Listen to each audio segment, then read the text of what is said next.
আজকের নতুন ভিডিওতে সবাইকে স্বাগত জানাচ্ছি। আজকে আমরা মূলত জানবো 5 আগস্টের পর দেশে যে বিবর্তন হয়েছে সেই বিবর্তনের কারণে ব্যাংকেও যে বিবর্তন এসেছে সেই বিষয়ে।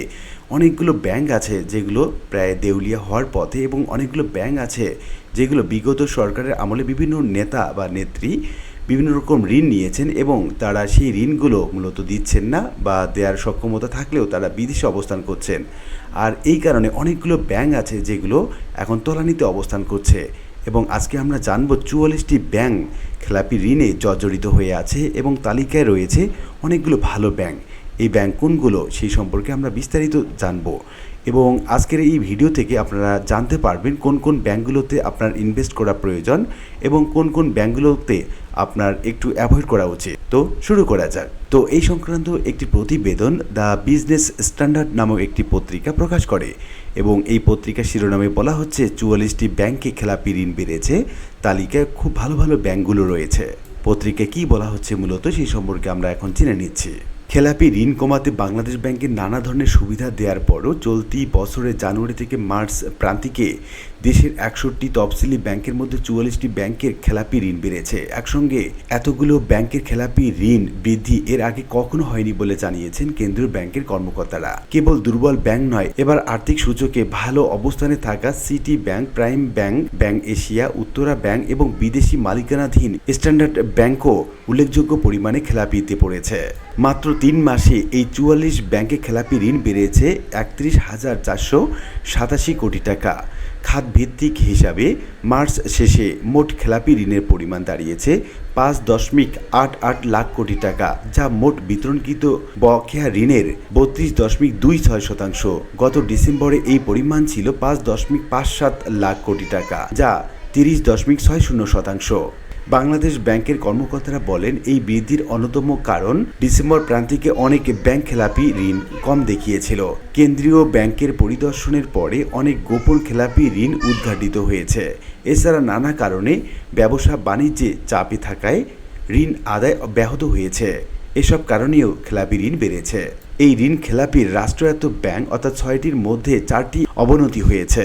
6 রাষ্ট্রায়ত্ত ব্যাংকে খেলাপি ঋণ বেড়েছে 3,677 কোটি টাকা। বর্তমানে এসব ব্যাংকে খেলাপি ঋণের পরিমাণ 1,49,785 কোটি টাকা, যা তাদের মোট ঋণের 45.85%। গত 3 মাসে রাষ্ট্রায়ত্ত 4 ব্যাংকেই খেলাপি ঋণ বেড়েছে। সবচেয়ে বেশি বেড়েছে জনতা ব্যাংকে 2,258 কোটি টাকা, বেড়ে দাঁড়িয়েছে 75,000 কোটি টাকা, যা ব্যাংকটির মোট ঋণের প্রায় 74%। এছাড়া রূপালী ব্যাংকে 688 কোটি টাকা, অগ্রণী ব্যাংকে 284 কোটি টাকা, বেসিক ব্যাংক লিমিটেডের খেলাপি ঋণ 11 কোটি টাকা বেড়েছে। এখন আমরা দেখে নিচ্ছি সবচেয়ে বেশি চাপে বেসরকারি যে ব্যাংকগুলো রয়েছে সেই সম্পর্কে। গত 3 মাসে বেসরকারি খাতের ব্যাংকগুলোই সবচেয়ে বেশি খেলাপি ঋণ বেড়েছে। মার্চ প্রান্তিকে শেষে 43টি বেসরকারি ব্যাংকের খেলাপি ঋণ 26,903 কোটি টাকা বেড়ে 4,16,000 কোটি টাকা দাঁড়িয়েছে, যা মোট ঋণের 30.11%। বেসরকারি খাতে 43টি ব্যাংকের মধ্যে 34টি খেলাপি ঋণ বৃদ্ধি পেয়েছে। এর মধ্যে আর্থিকভাবে ভালো অবস্থানে থাকা অনেক ব্যাংকেরও খেলাপি ঋণ বেড়েছে। খেলাপি ঋণ বৃদ্ধিতে শীর্ষে রয়েছে আইএফআইসি ব্যাংক। মার্চ প্রান্তিকে ব্যাংকটির খেলাপি ঋণ 4,683 কোটি টাকা বেড়ে দাঁড়িয়েছে 28,174 কোটি টাকায়, যা মোট ঋণের 63%। এরপর ইসলামী ব্যাংক বাংলাদেশ খেলাপি ঋণ বেড়েছে 3,514 কোটি টাকা, এক্সিম ব্যাংকের বেড়েছে 3,320 কোটি টাকা এবং ইউনাইটেড কমার্শিয়াল ব্যাংকের খেলাপি ঋণ বেড়েছে 2,942 কোটি টাকা। ন্যাশনাল ব্যাংক লিমিটেডের খেলাপি ঋণ বেড়েছে 2,162 কোটি টাকা, প্রিমিয়ার ব্যাংকের 1,699 কোটি টাকা এবং এবি ব্যাংকের 1,313 কোটি টাকা। মূলধন সূচকে ভালো অবস্থানে থাকা ব্যাংকগুলোর মধ্যে এ সময়ে সিটি ব্যাংকের খেলাপি ঋণ বেড়েছে 422 কোটি টাকা, ব্যাংক এশিয়ার 662 কোটি টাকা, উত্তরা ব্যাংকের 406 কোটি টাকা, প্রাইম ব্যাংকের 392 কোটি টাকা এবং স্ট্যান্ডার্ড ব্যাংক বাংলাদেশের খেলাপি ঋণ বেড়েছে 216 কোটি টাকা। এছাড়া আল আরাফা ইসলামী ব্যাংকের 917 কোটি টাকা, ফার্স্ট সিকিউরিটি ইসলামী ব্যাংকে 726 কোটি টাকা, ঢাকা ব্যাংকে 453 কোটি টাকা, ডাচ বাংলা ব্যাংকের 218 কোটি টাকা, ইস্টার্ন ব্যাংকের 211 কোটি টাকা, গ্লোবাল ইসলামী ব্যাংকের 193 কোটি টাকা, বেঙ্গল কমার্শিয়াল ব্যাংকের 31 কোটি টাকা এবং commercial Bangladesh commerce bank limited 13 কোটি টাকা খেলাপি ঋণ বেড়েছে। কেবল বাণিজ্যিক ব্যাংক নয়, মার্চ প্রান্তিকে বিশেষায়িত 3টি ব্যাংকেও খেলাপি ঋণ বেড়েছে। 3 মাসে কৃষি ব্যাংকে খেলাপি ঋণ বেড়েছে 396 কোটি টাকা, প্রবাসী কল্যাণ ব্যাংকের 34 কোটি টাকা এবং রাজশাহী কৃষি উন্নয়ন ব্যাংকের খেলাপি ঋণ বেড়েছে 199 কোটি টাকা। এছাড়া বিদেশি HSBC Bangladesh, standard bank Bangladesh এবং স্টেট ব্যাংক অফ ইন্ডিয়াও খেলাপি ঋণ বেড়েছে। এই খেলাপি ঋণ বৃদ্ধি পাওয়ার কারণে ব্যাংকাররা কি বলছেন সে সম্পর্কে আমরা বিস্তারিত জেনে নিচ্ছি। মিউচুয়াল ট্রাস্ট ব্যাংকের ব্যবস্থাপনা পরিচালক এবং প্রধান সিইও সৈয়দ মাহবুবুর রহমান, অর্থনৈতিক স্থবিরতার কারণে ব্যবসার প্রসার বাধাগ্রস্ত হচ্ছে এবং ঋণ পরিশোধের সক্ষমতা দুর্বল হয়ে পড়েছে। এর ফলে কিছু বড় ঋণ গ্রহীতা ক্রমবর্ধমান কেন্দ্রীয় ব্যাংকের নীতি সহায়তার উপর নির্ভরশীল হয়ে পড়েছে।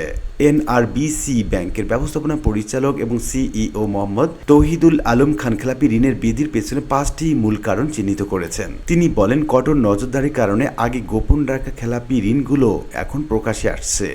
একই সঙ্গে ঋণ স্থগিতাদেশ এবং বিলম্বে পরিশোধ সুবিধার মেয়াদ শেষ হয়ে যাওয়ায় ব্যাংকগুলো চাপে থাকা হিসাবগুলোতে আবার শ্রেণীকরণ করতে বাধ্য হচ্ছে।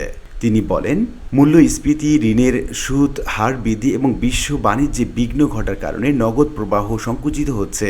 এর পাশাপাশি ঋণ মূল্যায়ন এবং জামানতের অবমূল্যায়নের ক্ষেত্রে সুশাসনের দুর্বলতাও একটি বড় কারণ। এছাড়া ঋণ অনুমোদনের সিদ্ধান্তে রাজনৈতিক হস্তক্ষেপ প্রভাবশালী ঋণ গ্রহীতাদের মধ্যে ইচ্ছাকৃত খেলাপির সংস্কৃতিকে উৎসাহিত করেছে বলেও তিনি মন্তব্য করেন। তো উল্লিখিত বিভিন্ন আলোচনা থেকে আমরা এইটুকু বলতে পারি যে বর্তমান ব্যাংক খাতে একটি চরম অবস্থা যাচ্ছে, যেখানে 44টি ব্যাংকে খেলাপি ঋণ বেড়েছে। তালিকায় বড় বড় ব্যাংকগুলো রয়েছে এবং এই ব্যাংকগুলো যদি খেলাপি ঋণ বৃদ্ধি পেতে থাকে তাহলে এই ব্যাংকগুলো একসময় দেউলিয়া কিংবা অনেক খারাপ অবস্থা পার করবে। আশা করি বিষয়টি বুঝতে পেরেছেন। আর আজকে ভিডিওটি এ পর্যন্ত। ভিডিওটি ভালো লাগলে লাইক কমেন্ট করতে ভুলবেন না এবং দেখা হবে অন্য কোনো ভিডিওতে। সে পর্যন্ত সবাই ভালো থাকবেন এবং এরকম নিয়মিত আপডেট পেতে অবশ্যই চ্যানেলটি সাবস্ক্রাইব করে রাখুন। ধন্যবাদ।